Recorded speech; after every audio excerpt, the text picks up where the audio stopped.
Well, I think it dovetails with the conversation you were just having. Clearly, everybody was focused on looking for the next kind of sign or indication that the AI story is still in place, and they delivered that.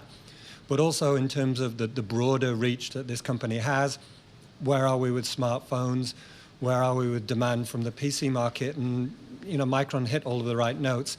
AI is still fantastic, and guess what? Smartphones and PCs look like they're on a better path than we had thought they were. So that clearly, obviously, had a nice broad effect and showed that this company is seeing things, I think, broadly strong. In the crazy mixed-up world of semiconductors that you spend your time in, Ian, when we're looking at a company that gives us that idea of the new and the exciting, the shiny new thing, the AI, and the regular business, the boring computers and smartphones, which we used to get really excited about, is it sort of unique to straddle those and be able to give us a reading on both markets?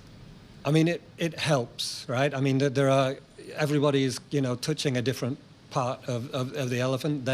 Memory is a fairly universally applicable technology, and broadly speaking, the more AI you want to put in a device, the more of those kind of capabilities, whether it's creating AI, whether it's using AI in terms of what your phone is doing, the more memory you have, the better. So it's kind of a nice slice to have, but at the same time, this, as we've discussed in the past, is a very brutal market, and the supply and demand dynamics for memory in particular are also extremely important. So yes, of course, demand is great, but you also have to look at what's going on the supply side as well. When it comes to this high bandwidth memory, and I feel like we were trying to get into this yesterday, Stephen and I, with one of our BI members, about what this means, this part of the business for Micron going forward, and does somebody like NVIDIA need to be worried, or is it just going to be potentially another competitor or player within that marketplace? Does NVIDIA need to be worried? Where's Micron going?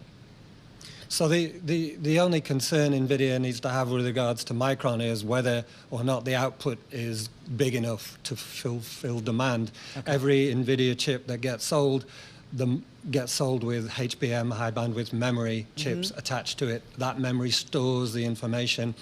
The faster it can get that information from the storage into NVIDIA's processing chips, the better those chips will perform. So the two sort of have a symbiotic relationship.